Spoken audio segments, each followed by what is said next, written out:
السلام علیکم. گفتنی به همین تاجیک خدمت دارم. امیدوارم همگی خوب باشه. برادرای تاجیک همین ناو در همین مسکو یک نمیدونم چی پرابلمش داری است که تاجیک رو زدن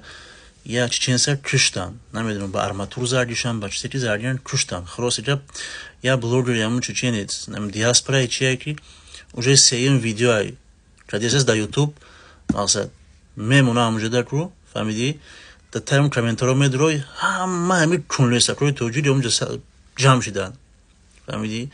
او برات او بقیه همه آدم کاراشی نکازات نه ایخی او خیلی نمی گپای بسیار ای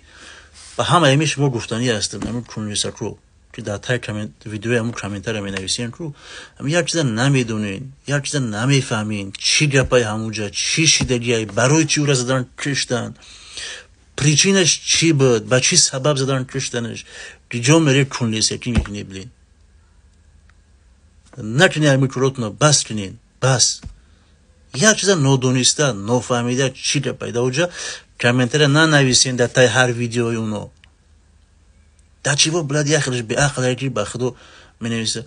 ما توجیک رو ببین ای پروست تک همین توجیک رو خیلی پروست تک ای پیشی خد کسی را نمیکشنده اوجا اینجا حتما چی گپی هست که او بلوگری اونو نگفته است از پریچینه یا موشیره فقط برما همون توجیک رو شما تیپا ایخی رفتارات نسوس کنین ایخی کنین ما را نصیحت نکنن ما خودمو عقل داریم میفهمیم حتما چی گپی هست که پریچینش نمیگه او فهمیدی باش ما بدونین در تای همون ویدیو همون کنویسی کنین بس ای اوخی بلین یک کانتر با عقلشین بخدو همون باور که یک تانی همه مایلش سابلیزنی یکون جوی چی نیست مایل خیو بنویسین خی نمیدونم یک تسلیت عرض کنین ایتان یکی دیگه همی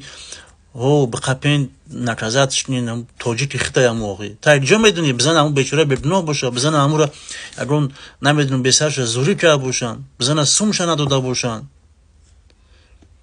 یک چیز نادونیسته میخیزین همه در تایم کامنترهای همون چیو نمیدونم در تای همون ویدیوی همون کامنتر همی نویسین نمیدونم تسلیت چون چی قور بلون نکنین همون کره بخدو درو مدرون کن به درو میخونم تای همون کامنترهای همون رو ویدیوشه همش همین توجیه روی خدمون هستن قاتل باید جزا داده شود он чи убийца должен как бы получить свое наказание и тому подобное чидар кор нагин харчи нанависин اونجا ده حتما چی گپی هستی که اونا نمیگن چند بچه ما رو همون رو کشتن همون چنسو یا آدم توجیه کشتن یا تاشون رو کشتن دیگه خیستین همه تو در اونجا نمیدونم کنیسی سرکی دیگه گفتنی زیاد ندارم دوستو همین ویدیو رو ماکسیمال لایک بزنید کامنتر بنویسین تا که دیگه مردمی توجیه کن بینه هوشیار شوید میده قصه نشین دیگه پناه تو بخدا و سلام علیکم